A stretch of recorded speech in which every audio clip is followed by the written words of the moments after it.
Resiko gagal bayar di aplikasi Rupiah Cepat terbaru nih teman-teman ya. Jadi buat teman-teman yang gagal bayar di Rupiah Cepat, ini ada beberapa hal yang cukup menarik yang mungkin teman-teman bisa ketahui ya.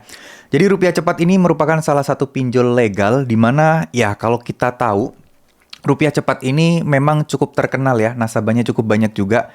Dan pasti namanya nggak asing gitu, karena memang banyak banget iklannya juga sering bermunculan di YouTube. Nah, apakah Rupiah Cepat ini berbahaya? Apakah Rupiah Cepat ini aman? Dan kira-kira apa sih resiko terberatnya ketika kita gagal bayar di aplikasi Rupiah Cepat ini? Oke.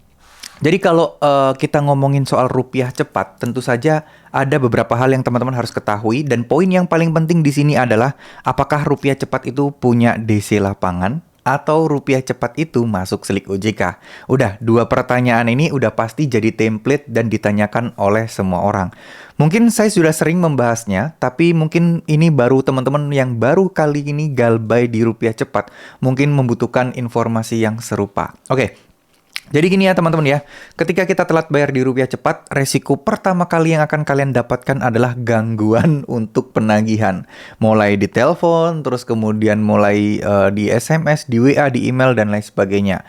Yang tadinya itu di teleponnya itu kayak orang yang masih ramah-ramah, kadang suara robot, sampai pada akhirnya ya muncul penagihan-penagihan yang agak memaksa, dalam tanda kutip tapi. Nah, jadi ini udah resiko pertama yang pasti kalian dapatkan. Yang kedua, yaitu bunga dan juga denda. Ini juga pasti kalian dapatkan. Nah, untuk bunga dan denda sendiri sebenarnya teman-teman juga tidak perlu khawatir ya, karena ada nilai maksimal, yaitu 100% teman-teman. 100% dari ya nilai maksimal utang kalian berapa sih? Misal utang pokok teman-teman ini 1 juta. Ya, utang kalian nanti kalau bunga nambah terus jadi berapa? Apakah bisa jadi 10 juta? Apakah bisa jadi 20 juta? Jawabannya tidak. Maksimal paling jadi 2 juta lebih sedikit, yaitu 100% dari nilai hutang pokoknya. Nah, selanjutnya teman-teman harus lihat satu hal ya. Di sini, masalah DC lapangan itu sebenarnya Rupiah Cepat itu punya, tapi cenderung minim sekali dan mungkin masih mayoritas di Jabodetabek atau kota-kota besar aja. Dan itu pun jumlahnya juga terbatas. Jadi maksudnya jumlah terbatas, jumlah sedikit, jumlah banyak itu nggak 2-3 ya. Banyak itu ya bener-bener banyak kalau pinjol-pinjol lain. Kalau sedikit itu bisa jadi ya 1-2, bayangin satu kota cuman 2 DC lapangan yang galbay banyak. Ya mereka keliling-keliling mulu tiap hari tapi ya nggak habis-habis. Itu bisa jadi.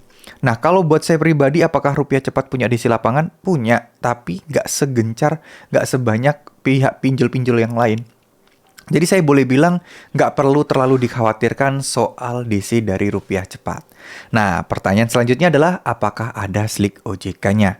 Jujur untuk Slik OJK, insya Allah kemungkinan persen 99% gitu ya, itu sudah punya bisa melaporkan kalian ke Slik OJK atau Slik OJK kalian bakal tertulis dan bermasalah karena mereka sudah bekerja sama dengan pihak bank. Seperti yang kita ketahui, pinjol itu nggak bisa langsung menaruh ke Slik OJK. Mereka butuh perantara, yaitu institusi seperti kayak bank konvensional gitu atau bank digital boleh. Yang penting izinnya bank untuk melengkapi atau melaporkan ke Slik OJK-nya. Karena ini juga sebagai bentuk sanksi yang memang dianjurkan OJK.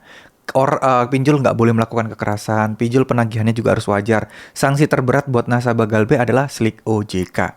Ya, itu yang memang disarankan oleh OJK. Nah, selanjutnya, apakah akan ada pelunasan otomatis? Menurut saya pribadi akan terus ada kemungkinan, tapi butuh proses waktu yang cukup panjang dan memang ini sifatnya adalah hoki-hokian, keberuntungan aja. Karena nggak semua orang bisa mendapatkan pelunasan otomatis teman-teman ya. Oke, jadi sekali lagi buat yang galbay di Rupiah Cepat, tetap tenang, tetap rileks, nggak usah takut, nggak usah panik. Insya Allah semuanya akan baik-baik saja ya. Tetap semangat, tetap senyum, tetap lega, biar lega teriak aja, wah gitu ya. Habis itu lega, habis itu kalian bisa beraktivitas seperti biasa. Pikiran kalian mulai abaikan pinjol, abaikan pinjol, abaikan pinjol dulu. Fokus kerja, fokus kerja, fokus kerja. Nanti rezeki kalian bertambah, rezeki teman-teman mengalir. Teman-teman bisa selesaikan pinjol itu dalam sekejap. Amin, amin ya robbal alamin. Kita harus aminkan doa yang baik-baik teman-teman. Terima kasih, semoga apa yang saya sampaikan bisa bermanfaat. Wassalamualaikum warahmatullahi wabarakatuh.